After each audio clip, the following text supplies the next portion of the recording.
یہ وضو کا طریقہ سن لیں ذرا ایک دفعہ. وضو تو سب کو ہی کرنا آتا ہے, لیکن جو صحیح پراپر سنت طریقہ ہے نا اس سے لوگ وضو نہیں کرتے. نماز کا طریقہ تو بڑا لمبا ہے, اب وہ تو پوری کر کے دکھانا پڑے گا نا, تو وہ پھر کسی اور وقت انشاءاللہ. وضو میں جو ہے نا لوگ کیا کرتے ہیں, بہت زیادہ ہو گیا ہے, چھوٹے بچوں کا اور بڑوں کا لحاظ, یعنی تھوک اور ناک وغیرہ کپڑوں میں بدن پہ لگ جائے تو پاک ہوتے ہیں, نہ پاک ہوتے ہیں. اگر نماز پڑھنے بلی اگر پاؤں چاٹنا شروع کر دے تو پاک رہے گا, بلی کا جھوٹا پاک ہے. تو کیا ہوا, وضو کا جو طریقہ ہے نا لوگ کیا کرتے ہیں عجیب, نارملی تو سب صحیح کر رہے ہوتے ہیں لیکن جو صحیح سنت طریقہ اس کو فالو نہیں کرتے. طریقہ یہ کہ آپ نے ہاتھ دھونے کے بعد بائیں ہاتھ سے نلکا کھولا, سیدھے ہاتھ میں کیا لیا, پانی لے کے نلکے کو فوراً کیا کر دیا, چلو میں پانی لے کے. لوگ سمجھتے ہیں نلکا کھولنا تو سنت ہے, بند کرنا سنت. ارے بولو نا یار, نہیں ہے. تو کلی تو سیدھے ہاتھ سے کرنی ہے نا, تو الٹے ہاتھ سے آپ کیا کر دیں گے, نلکا بند. کیونکہ نبی صلی اللہ علیہ وسلم جب لوٹے سے پانی نکالتے تھے تو چلو میں پانی لے کے لوٹے کو سیدھا کر دیتے تھے. یہ نہیں کرتے تھے کہ لوٹے سے لوٹا اسی کیفیت میں اور پانی بہتا چلا جا رہا ہے. تو آپ نے نلکے کو لیفٹ ہاتھ سے کھولا اور چلو میں پانی لیا اور فوراً نلکے کو کیا کر دیا, بہت زور سے بھی بند نہ کریں, اس کا واشر خراب ہو جاتا ہے, بس آرام سے بند کر دیا.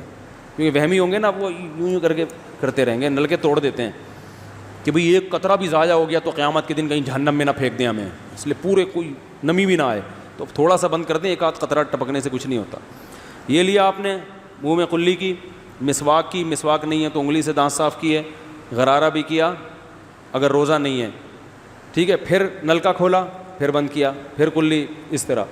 پھر نلکا کھول کے دائیں ہاتھ میں پانی لیا, ناک میں نرم حصے تک پانی پہنچا کے اچھی طرح ناک کو صاف. اور نلکا پہلے وہ ویسے ہی بند ہو چکا ہے, اب ناک کو اچھی طرح صاف کریں سامنے والے کا خیال کر کے. آئی بات سامنے, سامنے تو یہ نہیں ہوتا, وہ ہوتا ہے سامنے, اس کا زیادہ خیال کرنا پڑتا ہے کیونکہ بس زیادہ تفصیل میں نہیں جاتا ہوں. تو چھوٹی انگلی سے اچھی طرح ناک کو صاف کیا, اس کی رطوبتیں نکالیں, ٹھیک ہے. پھر نلکا کھولا, دوبارہ پانی لیا, پھر اسی طرح ناک میں بولو بھائی ڈالا, اور نلکا اسی وقت جب چلو میں پانی بھر گیا نلکا اسی وقت کیا کر دیا. اللہ نے دو ہاتھ اسی لیے دیے ہیں کہ اس سے نلکا بند کیا جائے اور اس سے کیا کیا جائے, کھولا جائے. تو پھر یوں کیا, پھر 3 دفعہ, 6 چلو پانی خرچ ہوا نا, چلو اس کو کہتے ہیں, 6 چلو پانی خرچ ہو گیا. پھر آپ نے کیا کیا, نلکا کھولا لیفٹ ہاتھ سے, جو اصل طریقہ ہے وہ تو یہ ہے, سیدھے ہاتھ میں پانی لے کے نلکا بند کیا اور سیدھے ہاتھ سے پانی پیشانی پہ ڈال کے دونوں ہاتھوں سے پھیلا لیا. 3 دفعہ اس طرح کیا. اس پہ عمل نہیں ہوتا تو پھر اتنا کر لو کہ دونوں ہاتھوں پہ کیا لے لو, نلکا کھول کے پانی لے کے پیشانی پہ ڈالو اور فوراً نلکا کیا کر دو, بند کر دو, اور پھر ہاتھوں سے اچھی طرح اس کو ملو. سمجھ میں نہیں آ رہی بات. تو یہ عمل کتنی دفعہ کیا, نلکا ہر دفعہ میں بند ہو رہا ہے.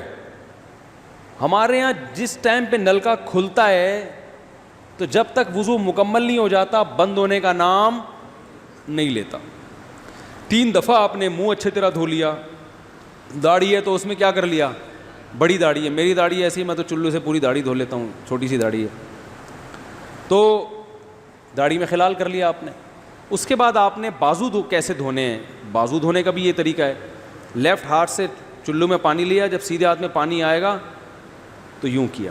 قرآن میں کیا ہے کہ قمتم الی الصلاۃ فاغسلوا وجوہکم وایدیکم الی المرافق, اپنے ہاتھوں کو کوہنیوں تک دھو. بتایا دھونے کا عمل ہاتھ سے شروع ہوگا, ختم کہاں ہوگا, پانی یوں نہیں بہانا, اس طرح بہانا ہے پانی, یہاں سے یوں جائے. اور اس میں فائدہ یہ ہوتا ہے کہ بالوں کا جو رخ ہے نا نیچے کی طرف ہوتا ہے, جب پانی اپوزٹ سائڈ میں جاتا ہے تو اسکن اچھی طرح گیلی ہو جاتی ہے, سمجھ رہے ہو. تو آپ نے یوں لیا اور ہاتھ سے اچھی طرح ملا. اس کو ملنے پہ زیادہ زور لگانا ہے, ہم پانی پہ زیادہ زور لگا رہے ہوتے ہیں. پھر یہ بھی ہو سکتا ہے کہ دونوں ہاتھوں سے لو, دونوں ہاتھوں سے نلکا کھول کے دونوں ہاتھوں سے پانی لے کے, کیونکہ اس میں زیادہ پانی آ جاتا ہے, تو پانی لے کے آپ نے لیفٹ ہاتھ کو بھی یوں کیا نا, تاکہ یہ پانی بھی ادھر ٹرانسفر ہو اور یوں چلا جائے. اس طرح سے آپ نے دوسری دفعہ دھو لیا اور نلکا کیا کر دیا, بند. پھر تیسری دفعہ بھی ایسا ہی کیا. یہ جو ہوتا ہے نا یوں یوں یوں کر کے رگڑے لگا رہے ہیں نلکے کے نیچے ایسے, یہ نہیں ہوتا, یہ سنت طریقہ نہیں ہے. نبی جس برتن سے وضو کرتے تھے تو اس طرح چلو میں پانی لے کے اس طرح وضو کیا کرتے تھے, غسل اسی طرح ہو جاتا تھا. تو اب پھر لیفٹ میں بھی ایسے ہی ہے, لیفٹ میں پانی ڈالا اور سیدھے ہاتھ سے سہارا لے کے کیا کیا, دونوں ہاتھوں کا پانی ادھر آ جائے گا, ایک دفعہ دھل گیا, اچھی طرح مسئلے کونیوں تک پہنچ جاتا ہے, اور پریکٹس کے بعد تو بہت اچھا ہو جاتا ہے.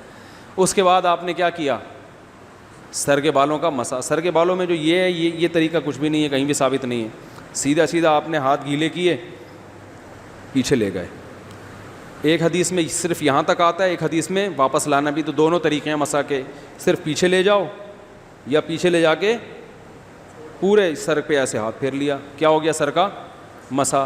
پھر انگلیوں کا, وہ کانوں کا, الاذنان من الراس, حدیث میں آتا ہے کان کس میں سے ہیں, سر میں سے. کیا مطلب, اس کے لیے نیا پانی لینے کی ضرورت نہیں ہے.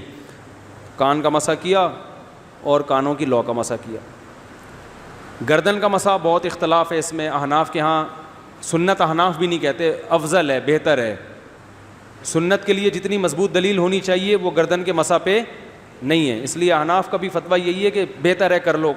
سنت نہیں, زیادہ زیادہ اس کو مستحب کہا جائے گا. تو گردن کا مسا کر لیں تو بھی ٹھیک ہے, نہیں کریں بولو بھائی ٹھیک ہے. لیکن یہ جو یہاں کا مسا نہیں ہوتا, بعض لوگ پوری گردن کو یوں کر کے لا رہے ہوتے ہیں, ایسا نہیں ہے.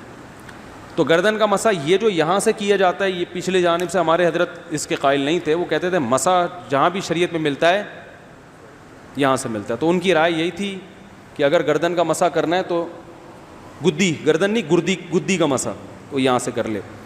لیکن یہ کوئی نہ سنت مؤکدہ ہے نہ کوئی زیادہ تاکید ہے اس کی, کوئی کرے ٹھیک ہے, نہیں کرے تو بھی ٹھیک ہے. تو اس کے بعد اس لیے کہ بہت سے لوگ اس کے قائل نہیں ہیں تو ان سے بحث نہ کریں, ٹھیک ہے نا. بہت سے لوگ نہیں کرتے گردن کا مسا, بہت سے علماء فقہا اس کے قائل نہیں ہیں. اس کے بعد آپ نے پاؤں دھونا ہے. تو پاؤں میں بھی یہ کہ قرآن نے کیا کہا کہ الی الکعبین, انگلیوں سے شروع ہوگا اور ٹخنوں تک پانی جائے گا. تو انگلیاں رکھیں نلکے کے نیچے اور لیفٹ ہاتھ سے اس کو اچھی طرح کیا کریں, دھوئیں, اور انگلیوں کا خلال بھی کریں. تو بہت چند سیکنڈ میں ہو جاتا ہے یہ کام. اور پھر نلکا بند کر دیں. پھر دوسرا پاؤں سیدھے ہاتھ سے نلکا کھولا, سیدھا ہاتھ نلکے پہ رکھیں اور الٹے ہاتھ سے پاؤں دھوتے رہیں, جیسے ہی دھل جائے. تو میرا خیال ہے ایک مگا پانی بمشکل استعمال ہوتا ہے, ایک مگا جو ہوتا ہے نا نہانے والا. لیکن آج اگر جو لوگ وضو کر رہے ہیں نا, ان کا پانی اگر آپ دیکھ لو تو بالٹیوں کی بالٹیاں خرچ کر رہے ہوتے ہیں, اور معذرت کے ساتھ کم بختوں کا وضو پھر بھی نہیں ہوتا. پھر بھی ان کو شک ہوتا ہے کہیں کوئی جگہ خشک نہ رہ گئی ہو. تو وہمی نہ بنے, اس طریقے سے وضو کریں, یہ سنت طریقہ ہے. اور قرآن میں بیان بھی یہی کیا کہ یہاں سے شروع کرو یہاں تک لے کے جاؤ.